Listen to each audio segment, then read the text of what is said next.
अस्सलाम वालेकुम and welcome back to the channel. आप देख रहे हैं डॉक्टर ऑफ केमिस्ट्री और मैं हूं वकार अजीम। और आज का हमारा टॉपिक बहुत ज़्यादा इम्पॉर्टेंट है। हम कॉन्जुगेट एसिड और बेस के बारे में तो पढ़ते रहते हैं, उनके जनरेशन का भी हमें पता है। हमें ये नहीं पता कि कॉन्जुगेट एसिड बेस पेयर की आपस में रिलेशनशिप जो होती है, उस रिलेशनशिप में उनकी स्ट्रेंथ किस तरह से, यानी हमें कैसे पता चलेगा कि अगर हम स्ट्रॉन्ग एसिड लें तो उसकी कॉन्जुगेट बेस किस तरह की होगी, अगर हम स्ट्रॉन्ग बेस लें तो उसका कॉन्जुगेट एसिड किस तरह का होगा। तो ये रिलेशनशिप, इनकी स्ट्रेंथ्स के दरमियान में रिलेशनशिप आज हमने डिस्कस करना है। और टॉपिक का टाइटल भी आपको नज़र आ रहा होगा, relationship between strength of conjugate acid base pair. आइए देखते हैं कि हमारे पास ये टॉपिक क्या है। देखिए जी, आपको पता है कि जब भी हमारा कोई एसिड आयोनाइज होता है तो वो कॉन्जुगेट बेस बनाता है। इसके लिए अगर हम Kc यानी इस इक्वेशन के लिए अगर हम Kc की इक्वेशन लिखें तो हमें पता है concentration of products, molar concentration of products, इनका प्रोडक्ट, और मोलर कंसंट्रेशन ऑफ रिएक्टेंट्स का प्रोडक्ट, ये हमारे पास Kc के इक्वल होगा। हमें पता है कि वाटर जो है लार्ज एक्सेस में है, इसकी कंसंट्रेशन कांस्टेंट है और Kc भी कांस्टेंट है। तो दोनों कांस्टेंट्स को हम एक साइड पे लेकर के गए और इन दो को मल्टीप्लाई किया तो हमारे पास Ka आ गया। ये इक्वेशन हमने कल भी डिराइव की थी और इस इक्वेशन को हमने नाम दे दिया इक्वेशन A का।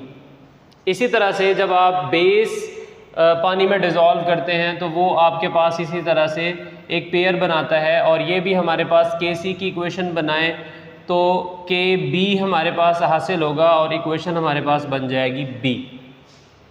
अब आपने क्या करना है, इक्वेशन A और इक्वेशन B को मल्टीप्लाई करना है, यानी इसकी राइट हैंड साइड को इसकी राइट हैंड साइड से मल्टीप्लाई करना है, इसकी लेफ्ट हैंड साइड को इसकी लेफ्ट हैंड साइड से मल्टीप्लाई करना है। तो हमने क्या किया कि इसकी जो लेफ्ट हैंड साइड है Ka, इसको लेफ्ट हैंड साइड Kb से मल्टीप्लाई किया, ये आ गया Ka मल्टीप्लाइड बाई Kb। इसी तरह से इसकी जो राइट साइड थी H3O positive A negative over HA, ये हमने यहाँ पे लिखा, और इसकी राइट साइड जो है AH multiplied by OH divided by A negative, ये यहाँ पे हमने लिख दिया और इन दो को मल्टीप्लाई कर दिया। अब ज़रा देखें और गौर करें तो A नेगेटिव नॉमिनेटर डिनोमिनेटर में कॉमन क्रॉस हो जाएगा, AH क्रॉस हो जाएगा, पीछे आपके पास बचेगा H3O पॉजिटिव और OH नेगेटिव। अब हमें पता है कि H3O पॉजिटिव लिखें या H पॉजिटिव लिखें एक ही बात है, ये एसिड को इंडिकेट करते हैं। तो इसका मतलब ये हुआ कि product of Ka and Kb is equal to H plus ions multiplied by concentration of OH negative ions. आपके पास Ka क्या है, this is ionisation constant of acid, जो कि एसिड की स्ट्रेंथ के बारे में हमें बताता है। Kb हमारे पास क्या है, this is ionisation constant of bases, जो कि हमें स्ट्रेंथ ऑफ बेसिस के बारे में बताता है। लास्ट लेक्चर में हम अच्छी तरह से डिस्कस कर चुके हैं कि हमारे पास Ka अगर ज़्यादा हो तो एसिड स्ट्रॉन्ग होगा, Kb अगर ज़्यादा हो तो बेस स्ट्रॉन्ग होगा। अगर आप pKa की बात करते हैं, अगर वो ज़्यादा हो तो एसिड वीक होगा, क्योंकि Ka और pKa का आपस में इन्वर्स रिलेशन है। अब आगे चलें जी, हमें पता है आयोनाइजेशन कांस्टेंट ऑफ वाटर के अंदर हमने डिस्कस किया था कि product of molar concentration of H plus ion and OH negative ion equals to Kw। तो इसका मतलब जहाँ पे आपने ये कंसंट्रेशंस लिखी हैं उस जगह पे आप क्या चीज़ लिख सकते हैं, Kw लिख सकते हैं। तो Kw हमने लिख दिया, हमारे पास इक्वेशन बन गई Ka मल्टीप्लाइड बाई Kb। यहाँ तक होप्स हो कि आपको चीज़ें क्लियर हो चुकी होंगी। ओके हो गया जी, आगे चलें। अच्छा जी, नेक्स्ट देखिएगा ज़रा, इसी इक्वेशन को ज़रा रीअरेंज करें। Kb यहाँ मल्टीप्लाई हो रहा है, अगर हम इक्वेशन की दूसरी साइड पर इसे लेकर के जाएं तो ये क्या हो जाएगा, ऑब्वियसली डिवाइड हो जाएगा। यानी कि this equation can also be written as Ka equals to Kw divided by Kb। अब आप देखें और गौर करें कि अगर हम इक्वल का साइन ख़त्म करें तो हमें प्रोपोर्शनैलिटी का साइन लगाना पड़ेगा, और आपको पता है कि जब भी प्रोपोर्शनैलिटी का साइन हम यूज़ करते हैं तो इक्वल के साइन के साथ साथ जो वैल्यू कांस्टेंट हुआ करती है उसे भी ओमिट कर दिया जाता है, ख़त्म कर दिया जाता है। तो जैसे प्रोपोर्शनैलिटी साइन हमने लगाया, Kw हमने उड़ा दिया, तो Ka का Kb के साथ जो रिलेशनशिप बना that is inverse relationship. Inverse relationship का मतलब ये है कि अगर किसी चीज़ का Ka ज़्यादा है तो उस चीज़ का Kb क्या होगा, कम होगा। अब यहाँ से सवाल ये पैदा होता है कि Ka तो होता है एसिड का, Ka तो वैल्यू एसिड की है, Kb एसिड की वैल्यू तो नहीं हो सकती। तो अब आप गौर करें और देखें कि हमारे टॉपिक का नाम क्या था, conjugate acid base pair, relationship between strength of conjugate acid base pair.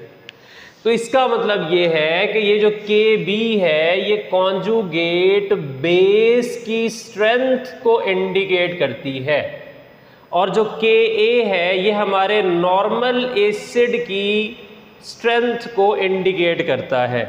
इसका मतलब ये हुआ कि अगर आप स्ट्रॉन्ग एसिड ले तो उसका जो कॉन्जुगेट बेस तो उसने बनाना ही बनाना है।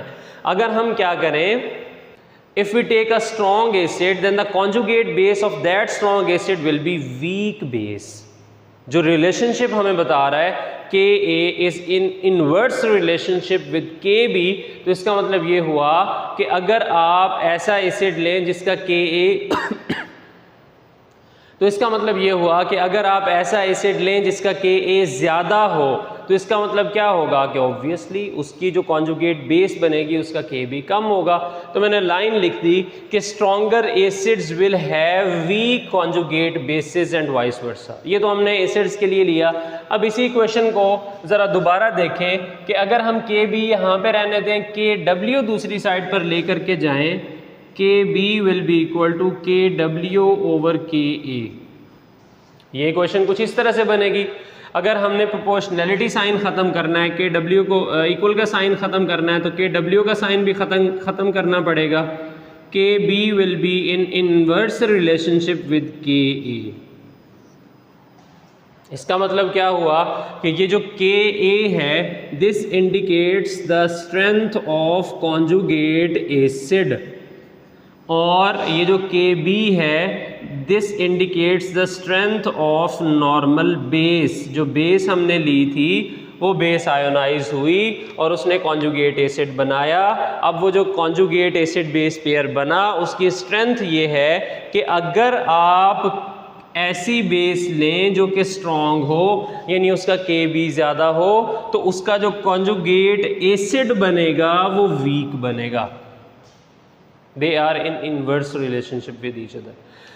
तो यहाँ से हमने स्ट्रेंथ को भी इंडिकेट कर लिया, स्ट्रेंथ को हमने बता दिया। हमारा मेन कंसर्न यही था कि हम चाहते थे जो एसिड बेस पेयर बन रहा है हम उसकी स्ट्रेंथ को क्या कर लें, डिफाइन कर लें।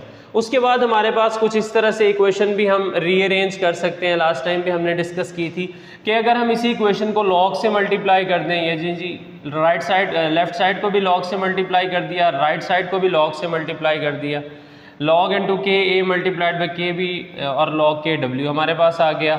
ये बन जाएगा लॉग Ka। आपको पता है कि नॉर्मल अगर दो चीज़ें आपस में मल्टीप्लाई हो रही हों तो लॉग के अंदर वो साइन किस में कन्वर्ट हो जाया करता है, प्लस में कन्वर्ट हो जाया करता है।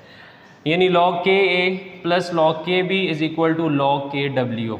अगर हम ऐसा करें कि इस पूरी इक्वेशन को -1 से मल्टीप्लाई कर दें तो ये बन जाएगा minus log Ka minus plus minus log Kb और plus minus minus log Kw। हमें पता है, मैंने आपको काफ़ी बार पहले बताया हुआ है कि अगर किसी क्वांटिटी के पीछे माइनस आ जाए तो इसका मतलब क्या होता है कि वो P है। तो इसका मतलब minus log Kw will be equal to Pkw, minus log Kb will be equal to Pkb, minus log Ka will be equal to Pka, दरमियान में प्लस का साइन आ जाएगा।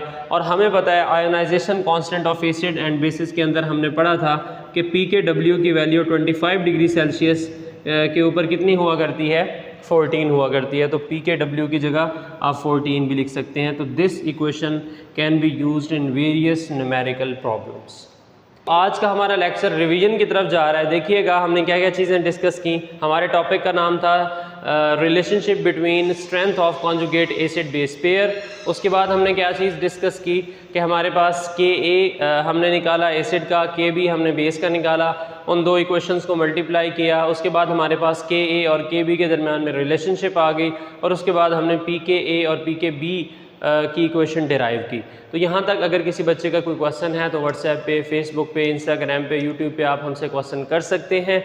हमारी वीडियो को लाइक करना, चैनल को सब्सक्राइब करना ना भूला करें। और एक गुड न्यूज़ है और वो ये है कि मेरे लेक्चर्स एक और ऑनलाइन प्लेटफॉर्म पे भी आपको अवेलेबल होंगे और उस ऑनलाइन प्लेटफॉर्म का नाम है डव कॉलेज। अगर आप ऑनलाइन रजिस्ट्रेशन करवाना चाहते हैं, ऑनलाइन टेस्ट MD-CAT के या नॉर्मल पेपर्स अटैम्प्ट करना चाहते हैं, ऑनलाइन लेक्चर्स लेना चाहते हैं, आप जॉबियन हैं और आप इंटर नहीं कर सकते, तो आप dovcollege.com पे जाके ये सारी इन्फॉर्मेशन ले सकते हैं और इंशाल्लाह जुलाई में हमारे लेक्चर्स भी स्टार्ट हो जाएंगे। Thank you so much.